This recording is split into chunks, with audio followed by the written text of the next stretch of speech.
Cancer, ஒரு செய்வினை தீராத செய்வினை, குழந்தை பாக்கியம் இல்லாதவங்க, கல்யாணம் ஆகாதவங்க, அந்த மாதிரி வேண்டுதல் வச்சுங்க நிறைவேறவங்க அத்தனை பேரும் வந்து செய்வாங்க. நான் நிறையா கோயில் திருவிழாக்கெல்லாம் போயிருக்கேன். அங்கே எல்லாமே வந்து ஒரு ஒரு மேளம் இல்லை 2 மேளம் மிஞ்சி அவ்வளோதான் நான் பார்த்துருக்கேன். இங்கே வந்து குறைஞ்சது ஒரு 10லேருந்து 15 மேளத்துக்கிட்ட வந்து வரிசை வச்சுருக்காங்க. அதுக்கு காரணம் என்ன? இவ்வளோ மேளங்கள் வச்சுருக்காங்க. எல்லாருமே ஒரு ஒரு அம்மன் வேடம் போடுறாங்க இல்லைங்களா? அந்த மாதிரி போடும்போது அந்தந்த அம்மனுக்கு ஏற்ற மேலே வச்சுருப்பாங்க. அந்தந்த அம்மனுக்கு ஏற்ற மேளங்களை வச்சு அந்தந்த அம்மன் அந்த மேளத்துக்கு ஏற்ற மாதிரி அருள் வந்து அவங்க ஆடிக்கிட்டு போய் அந்த இடத்துல சம்ஹாரம் பண்ணுவாங்க. அதுக்காக தான். இப்போ நாங்கள் அங்கேருந்து நீங்கள் இங்கே கோயிலுக்கு வர வரைக்கும் பார்த்துட்டோம். இப்போ இங்கேருந்து என்ன ஆகும்? இங்கேருந்து அடுத்து என்ன நிகழ்ச்சியாக நடக்கும்? இப்போ இங்கேருந்து எல்லாருமே வந்து இப்போ வந்து இந்த மாதிரி அலங்காரம் பண்ணாங்க இல்லைங்களா? இப்போ எல்லாருமே வெளியில் போயிட்டு இங்கேருந்து சாமி ஆடிட்டு அருள் வந்து இங்கேருந்து வெளியில் போய்ட்டு அப்படியே திருப்பி ஊர்வலமாக போயிட்டு ஆடு, கோழி எல்லாம் பலி கொடுப்பாங்க. அது இல்லாமல் அந்த வேண்டுதலுக்கு இருக்காங்க இல்லையா? அவங்க வந்து கோழி ஆடெல்லாம் சுற்றி கொடுப்பாங்க. அதை வந்து அங்காளம்மா முடி இருக்கிறவங்க எல்லாருமே அந்த காவை வாங்கிக்கின்னு அப்படியே ஊரை சுற்றி எல்லாம் மெரிச்சிக்கின்னு இந்த ஊர் மக்களுக்கு யாருக்கும் எந்த நோய் நொடி வராத இருக்கிறதுக்கு பாதுகாப்புக்கு அந்த எல்லையை சுற்றிக்கிட்டு போய் நேராக அம்மனோட கோவிலாண்ட போயிட்டு சமகாரம் பண்ணுவாங்க. இப்போ இதுக்கு வயது வரம்புன்னு ஏதாவது இருக்காமா? இந்த வயசில் இருக்கவங்க மட்டும்தான் வேடம் போடணும் அப்படி ஏதாவது இருக்கா? அப்படியெல்லாம் இல்லை. இப்போ வயது வரம்பெல்லாம் கிடையாது.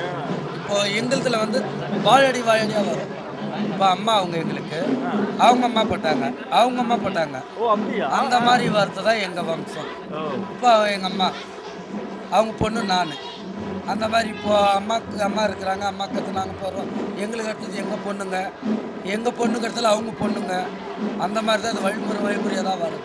என்னென்ன கடவுள் வேஷம்லாம் இந்த இடத்துல போடுவாங்கம்மா இன்னைக்கு போகிறது தான் அங்காளம்மன், சமயபுரத்து அம்மன், மதுரை மீனாட்சி, காமாட்சி அம்மன், சிவன், மதுரை வீரன், கற்பண்ணசாமி, அப்புறமேட்டு எல்லாம் இன்னும் நிறைய சாமி ரொம்ப பிரம்மாண்டமாக இருக்குது. எனக்கு இன்றைக்கி ரொம்ப ஒரு பிரம்மாண்டமான இதுனா இவ்வளோ மக்கள் இவ்வளோ இதில் வந்து பார்க்கும்போது மக்கள்களே வந்து ஆவலோடு இருப்பாங்க.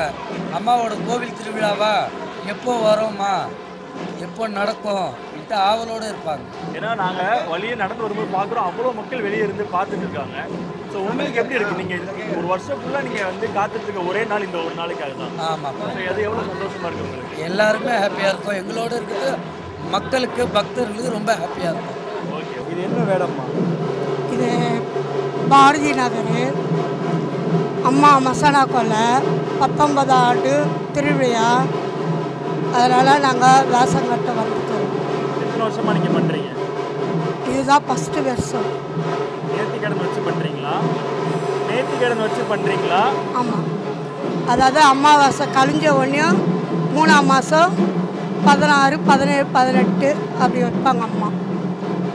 இதுக்கு முன்னாடி இந்த திருவிழா பார்ப்பீங்களா? வருஷம் வந்து பார்ப்பீங்களா? எப்படி வருஷம் திருவிழா நடக்கும். ஒரு நாள் கூட தவறாது. வருஷம் திருவிழா நடக்கும். நீங்கள் வந்துடுவீங்களா? எல்லா வருஷம் எல்லாம் வந்திருக்கோம். எல்லாரும் வரும். வேறு என்ன மாதிரியான வேடங்கள்லாம் இங்கே போடுவாங்க? புரியல. வேறு என்ன வேடங்கள்லாம் போடுவாங்க? என்ன மாதிரியான சாமி வேடங்கள்லாம் போடுவாங்க? அங்காளம்மா, முத்துமாரியம்மா, மீனாட்சி அம்மா, காட்டேரி, ரத்த காட்டேரி, மீனாட்சி அம்மா, அதுமாரி. இந்த திருவிழாவோட சிறப்பு அம்சம்னா என்னது? அதாவது இந்த ஊர் மக்கள் நல்லா இருக்கணும்னு அதில் திருவிழா கொண்டாடுறாங்க.